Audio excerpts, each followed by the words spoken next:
Dans ce mode, on va pouvoir réaliser des compositing sur plusieurs types de calques. On va pouvoir par exemple réaliser un compositing qui va mêler des calques 2D et des calques 3D.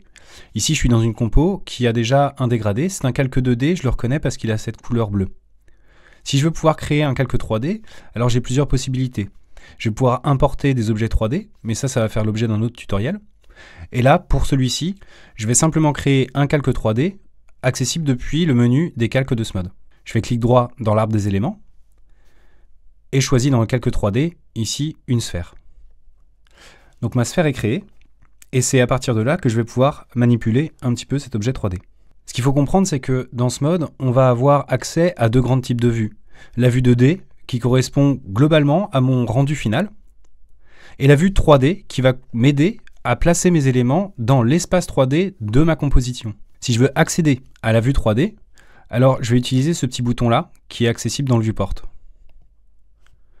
Et ici, je me retrouve dans la vue 3D, où j'ai la vue sur l'intégralité des calques qui sont rendus en 3D dans mon compositing.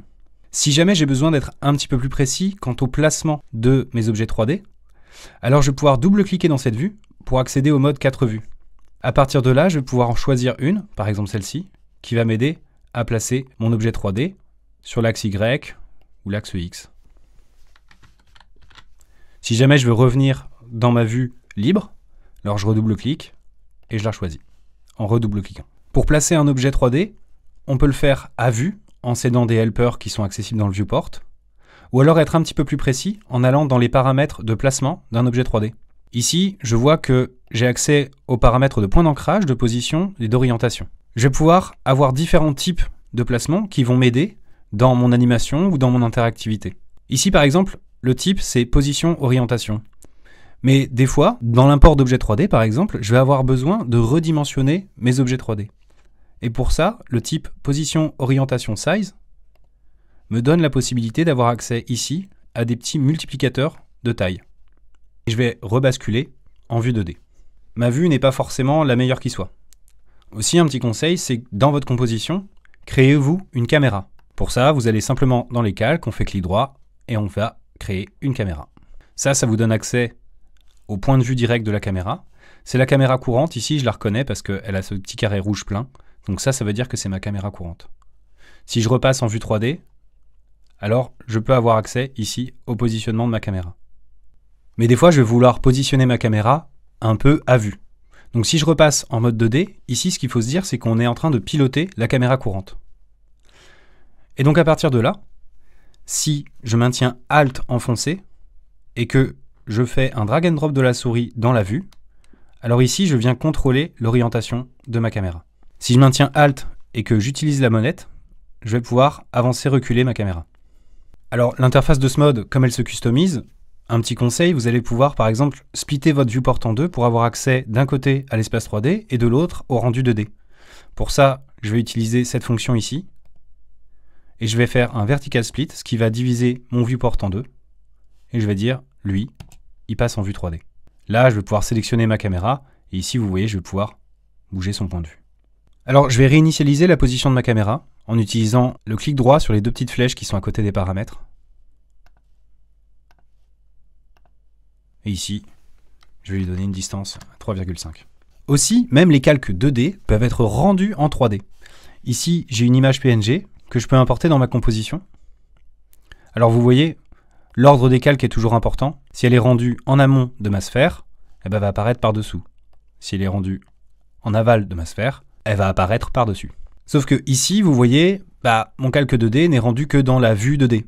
Je ne le vois pas apparaître dans mon espace 3D. Mais je vais vouloir, par exemple, ici utiliser un système de parallaxe qui va faire que mon image est rendue en 3D. Alors pour ça, il faut sélectionner le calque 2D en question et aller dans son renderer et ici changer son type. Au lieu d'être en single, je vais passer en mode 3D renderer.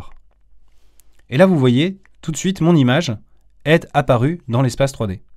Alors je vais pouvoir redimensionner mon image. Je vais utiliser le paramètre de pitch ici pour le redimensionner.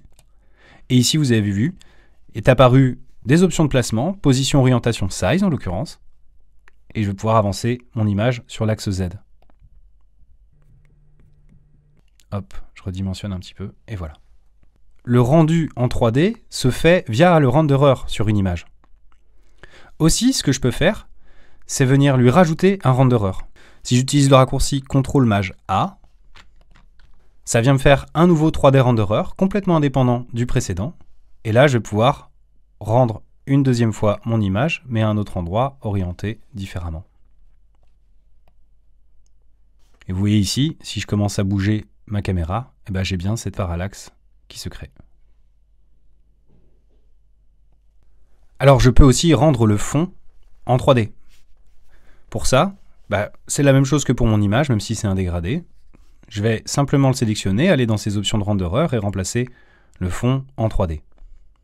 Si, pour des raisons X ou Y, j'ai besoin de non pas avoir un calque 2D rendu en 3D, mais plutôt un plane texturé par ce dégradé, pour pouvoir utiliser par exemple les modifieurs 3D qui sont accessibles ou parce que j'ai besoin d'utiliser des lumières, ce genre de choses. Alors il existe une astuce assez simple qui consiste à faire clic droit sur le calque 2D en question. Donc s'il utilise le type 3D Renderer, on a cette option Transform into 3D Layer Plane. Et ça vient complètement me changer mon type de calque. Ça m'a fait un plane texturé par mon dégradé.